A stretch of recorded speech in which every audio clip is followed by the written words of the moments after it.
আসসালামু আলাইকুম। চলে আসলাম নতুন রেসিপি নিয়ে। এই তো নিয়ে নিয়েছি সুজি। এই সুজিটা দিয়ে আজকে আমি একটা রেসিপি তৈরি করব। খুব সহজেই, খুব চটজলদি তৈরি করে নেওয়া যায়। যাদের পিঠা খেতে ইচ্ছে করে ঝটপট, কিন্তু ঝামেলার জন্য পিঠা বানাতে পারছেন না, তারা কিন্তু এই রেসিপিটা ট্রাই করতে পারেন। ডাইরেক্ট চুলায় চলে যাচ্ছি। এখানে একটা প্যান বসিয়েছি। এই ধরনের প্যান নিলে অবশ্যই ভালো করে হিট করে নিবেন। এতে দিয়ে দিচ্ছি ১ টেবিল চামচ ঘি। আর ঘিটা আমার গলানো ছিল না, যাদের গলানো তারা ১.৫ টেবিল চামচ এড করলেই হবে। ঘিটা ভালো করে গলিয়ে নিয়েছি আমি।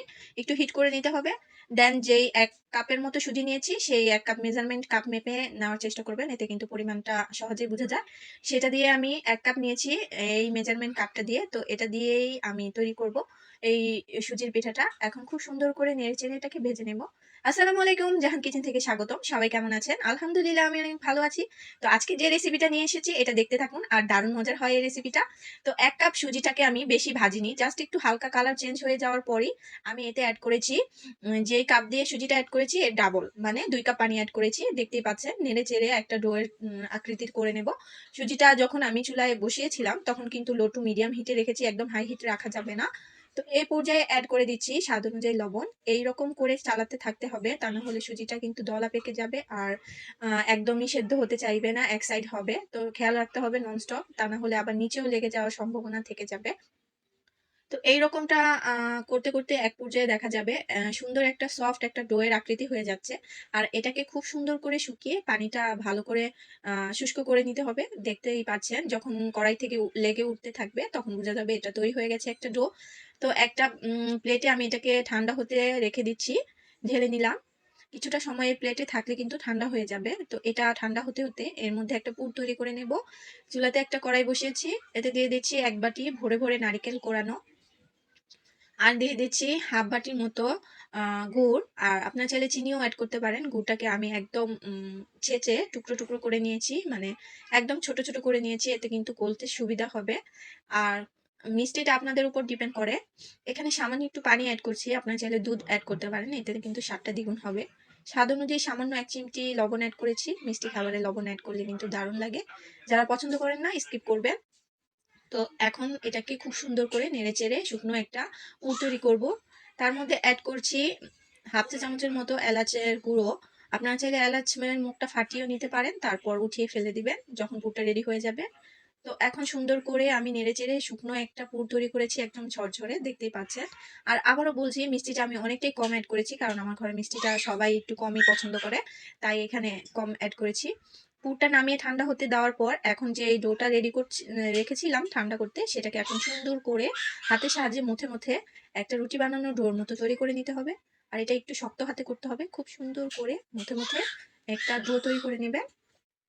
দেখতে পাচ্ছেন অনেকক্ষণ করার পর প্রায় ৭ মিনিটের মতো আমি এটাকে মুথে নিয়েছি। খুব সুন্দর মসৃণ একটা ডো তৈরি হয়েছে দেখতে পাচ্ছেন। তো এখান থেকে আমি এখন লেচি কেটে নেব। আমি ৪ টা লেচি কেটে নিয়েছি। এখন রেখে দেব আলাদা সাইডে বাকিগুলো। এখন একটা নিয়ে আমি সুন্দর একটা রুটি বানিয়ে নেব। অফ ক্যামেরায় রুটিটা বানিয়ে নিয়েছি। সামান্য উপর থেকে একটু ময়দা ছড়িয়ে নিলে কিন্তু রুটিটা বেলতে খুবই সুবিধা হবে। তাই আপনারা এই ক্ষেত্রে একটুখানি ময়দা অ্যাড করে নিবেন। আর দেখুন রুটিটা তৈরি হয়ে গেছে। আর একটু মোটা করে বেলে নিয়েছি আমি। এইরকম মোটা করেই তৈরি করে নিতে হবে। আশপাশ থেকে শব্দ পাইলে ইগনোর করবেন, আমার মেয়ে খেলছে তো তার শব্দ হতে পারে। তো যে পুরটা তৈরি করেছিলাম সেটা থেকে একটু পুরো এভাবে লম্বালম্বি করে নিয়েছি।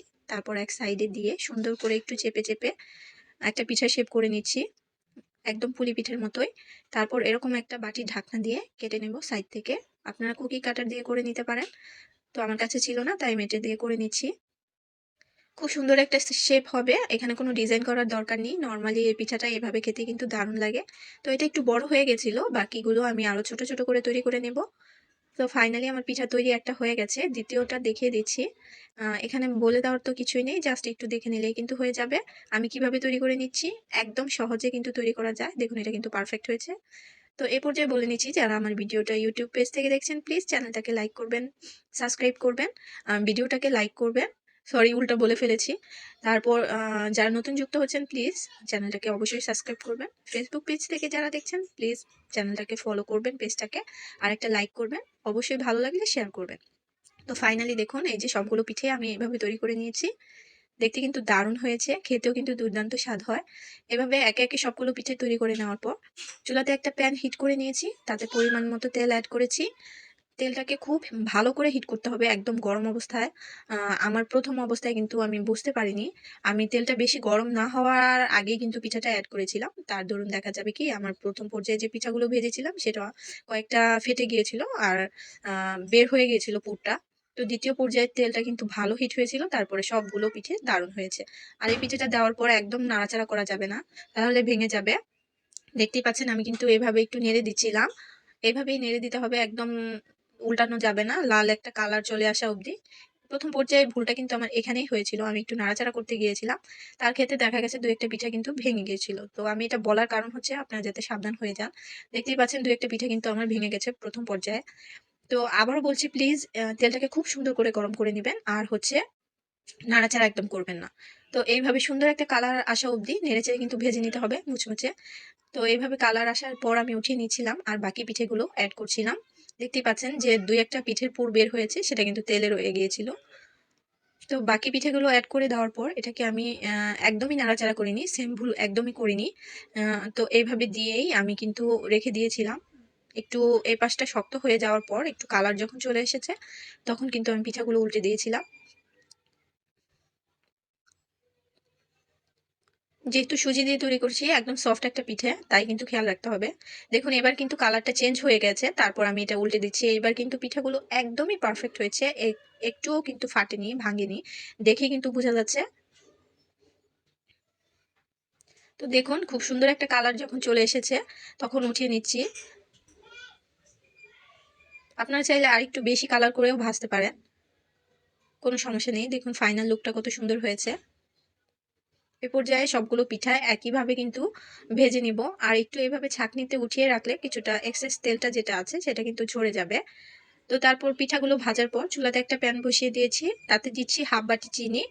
তো হাফ বাটি চিনির জন্য ডাবল পানি অ্যাড করছি ১ বাটির মতো। আর এখানেও কিন্তু মিষ্টিটা কম অ্যাড করছি। আর দিচ্ছি ৩ টে এলাচ, মাথাটা ফাটিয়ে দিয়েছি। আর এই শিরাটা কিন্তু আমি নেড়েচেড়ে জাস্ট একটু ফুটিয়ে নেওয়া অবধি অপেক্ষা করব চুলাতে। এখানে চিনিটা আমি একটু নাড়াচাড়া করে দিয়েছি। তো যে পিঠাগুলো ভেজে নিয়েছি সেটা দেখে নিলাম। তো চিনিটা নেড়েচেড়ে আমি মিশিয়ে নিয়েছি পানির সাথে। এখন ফুটে যাওয়া অবধি অপেক্ষা করব। এই শিরাটা কিন্তু একদম ঘন করা যাবে না একদমই। জাস্ট একটা পাতলা লেয়ার হলেই, এই যেরকম ফুটে উঠলেই চুলাটা কিন্তু লো করে দিতে হবে। আর একদম হাই হিটে রেখে কিন্তু শিরাটা করা যাবে না। তো এখন যে পিঠাগুলো ভেজেছিলাম সেগুলো শিরাতে অ্যাড করে দিচ্ছি ডাইরেক্টলি। চুলাটা কিন্তু লোয়ে রেখেছি এই পর্যায়ে। পিঠাগুলো দিয়ে দেওয়ার পর সবগুলো পিঠা দিয়ে দিয়েছি, জাস্ট একটুখানি নেড়ে চেড়ে এপাশ ওপাশ করে দেব। শিরাগুলো গায়ে লেগে গেলেই হয়ে যাবে। দেখুন শিরাতে দেওয়ার সাথে সাথে পিঠাগুলো কিন্তু নরম হতে শুরু করে দিয়েছে অলরেডি।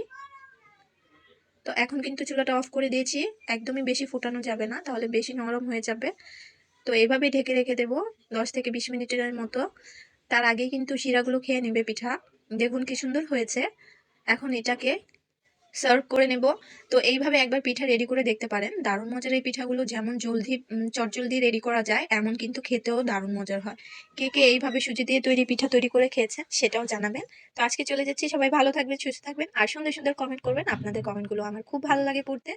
তো আল্লাহ হাফেজ।